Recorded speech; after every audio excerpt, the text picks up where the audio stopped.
नमस्कार आप सभी को। इस वीडियो में जीएस के बारे में हम बात करेंगे कि आपको जीएस को इन लास्ट 30 डेज में कैसे पढ़ना है ताकि आपका स्कोर 25 से 30 तक आराम से आ जाए।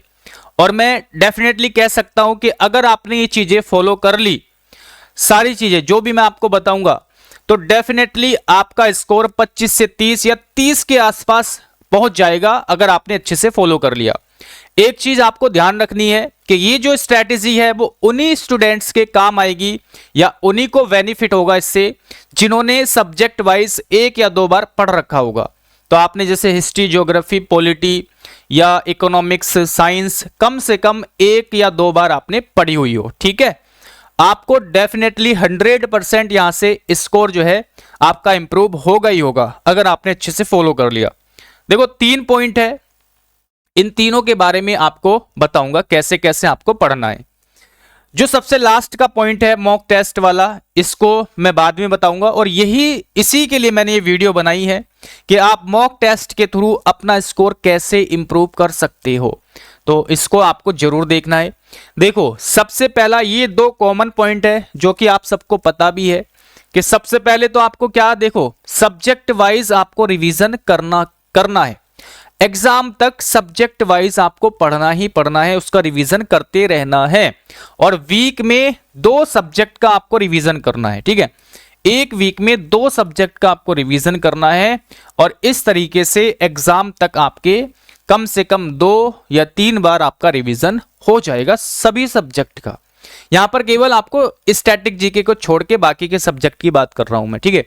जैसे history, geography, polity, economics, science, इन सब्जेक्ट की बात कर रहा हूं। तो ये आपको करना ही करना है। एक वीक में 2 सब्जेक्ट आपको रिवाइज करने ही करने हैं। उसके बाद डेली 2 से 3 टॉपिक आपको स्टैटिक जीके के पढ़ने हैं। ये आपको डेली बेसिस पे पढ़ना है। ये वीक में आपको 2 या 3 दिन पढ़ लेना, डेली पढ़ने की आवश्यकता नहीं है, ठीक है। तो ये आप यहां से 2 से 3 टॉपिक डेली रिवाइज करो, डेली पढ़ो स्टैटिक जीके के। और बहुत ज्यादा, मतलब ऐसा नहीं कि आपको बहुत ज्यादा टॉपिक है, आप मतलब 30-40 टॉपिक ऐसे होते हैं जहां से क्वेश्चन ज्यादा आते हैं स्टैटिक जीके के। आप उन्हीं को बार बार उन्हीं को पढ़ते रहो, ठीक है। ये भी आपके 2 से 3 बार रिवाइज हो जाएंगे। अब देखो एक चीज का डाउट होगा आपके मन में कि सर हम कौन सा टॉपिक पढ़े, कहां से पढ़े, कैसे पढ़े, इसकी प्रॉब्लम आपको हो सकती है। समय वेस्ट जा सकता है ऐसे सर्च करने में, या आपका माइंड दूसरी तरफ लग सकता है।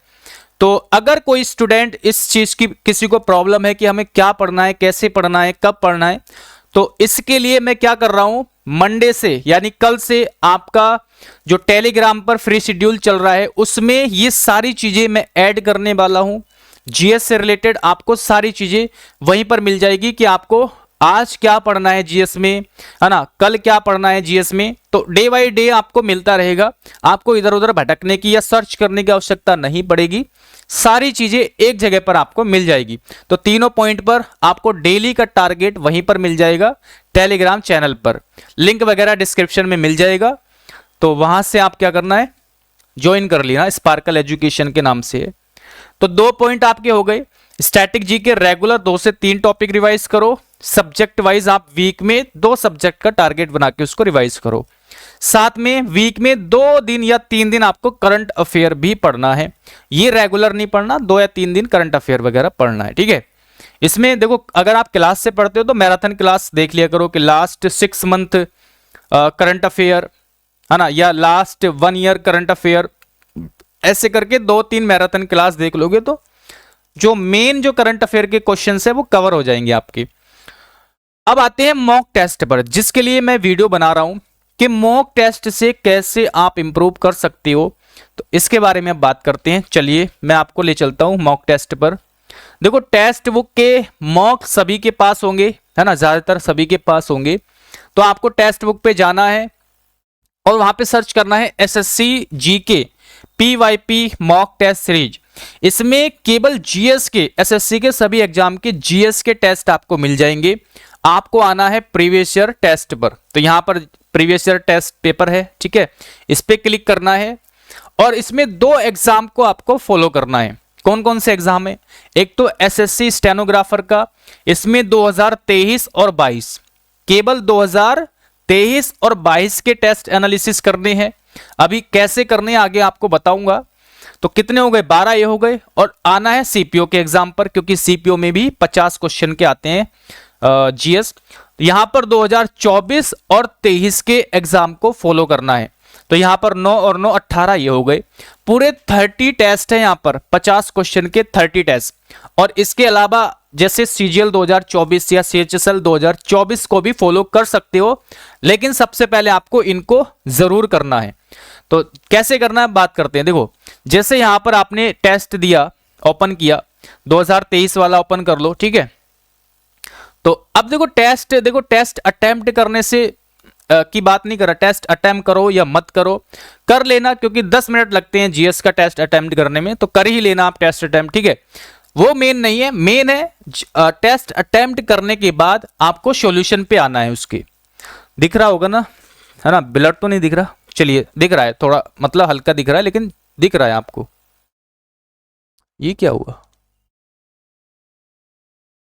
चलिए, हाँ देखो सॉल्यूशन खुल गया, सॉल्यूशन पे आना है। सॉल्यूशन से भी हमें कोई मतलब नहीं है कि सॉल्यूशन में क्या लिखा हुआ है, कैसे लिखा हुआ, उससे भी कोई मतलब नहीं है, सीधा आना है आपको क्वेश्चन पेपर पे। यहां से आपको क्या करना है वो आपको बता रहा हूं मैं। क्वेश्चन पेपर पे आने के बाद यहां से एक पेपर के फॉर्मेट में, एक सेकंड,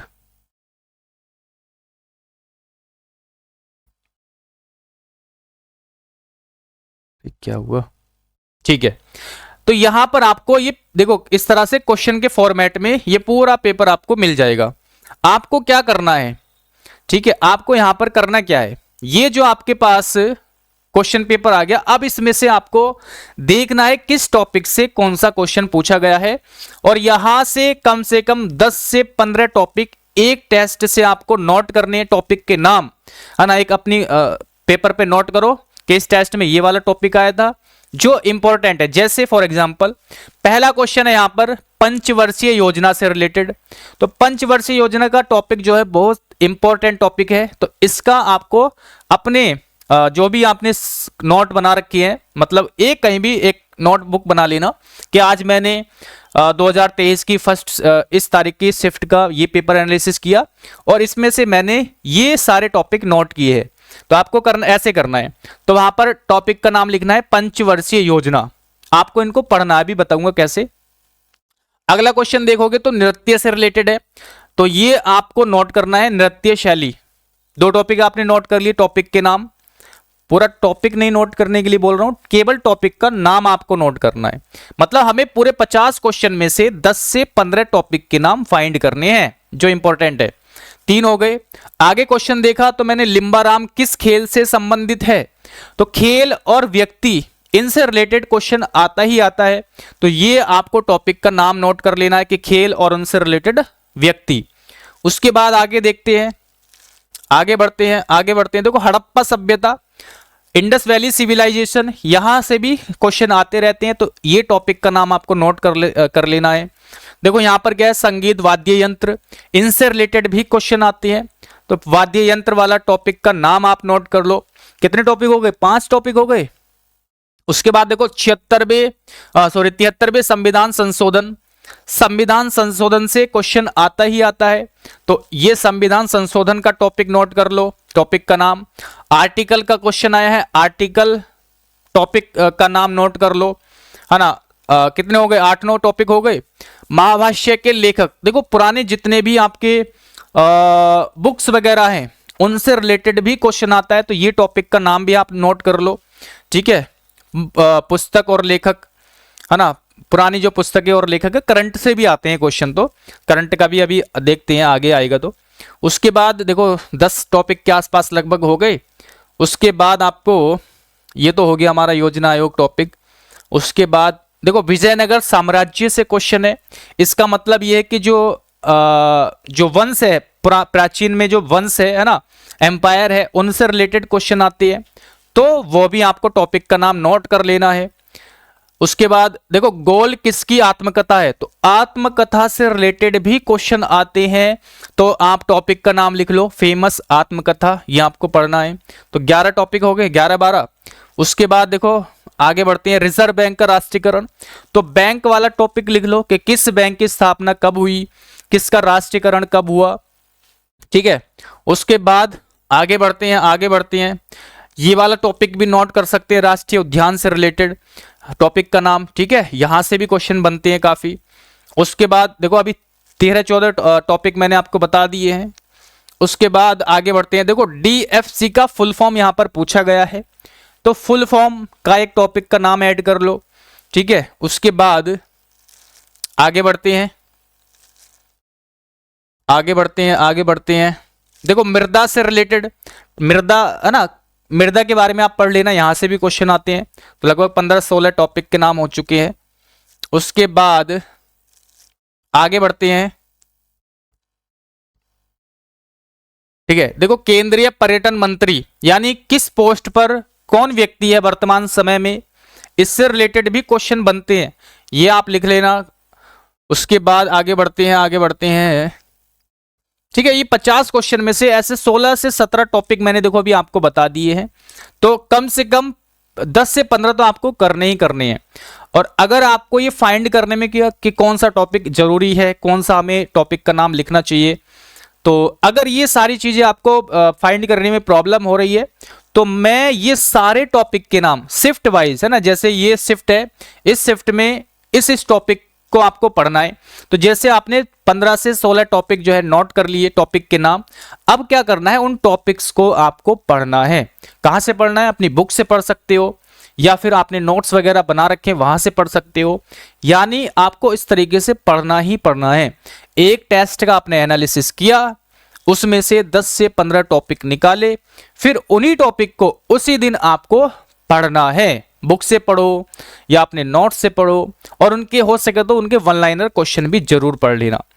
तो इस तरीके से अगर आप करोगे, तो अगर आपने ये फॉलो कर लिया 30 डेज, सारे शिफ्ट आपने एनालिसिस करके कर लिया, तो मैं गारंटी के साथ बोल सकता हूं कि 30 के अराउंड आपके मार्क्स आने से कोई नहीं रोक सकता, क्योंकि आप डेली वो टॉपिक पढ़ोगे जो एग्जाम में बार बार पूछे जाते हैं।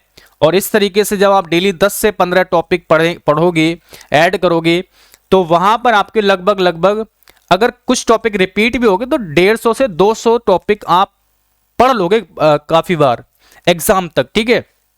और इन्हीं टॉपिक से तो बार बार क्वेश्चन आते हैं। ऐसे पढ़ो जीएस को, और मैं गारंटी के साथ फिर से बोलूंगा, अगर आपको मार्क्स बढ़ाने हैं तो इस तरीके से आप पढ़ना स्टार्ट कर दो।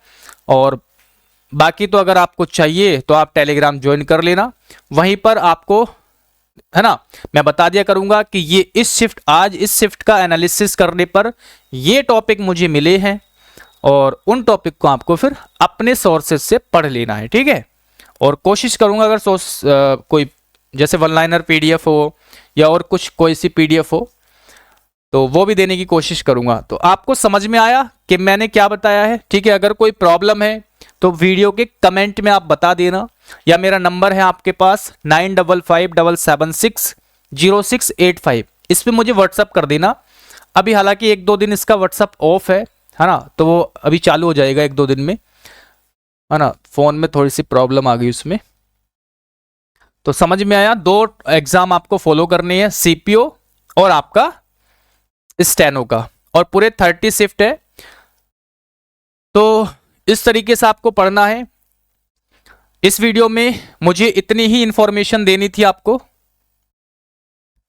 अगर आपको वीडियो अच्छा लगा है तो आप लाइक कर देना, साथ में चैनल को सब्सक्राइब कर लेना।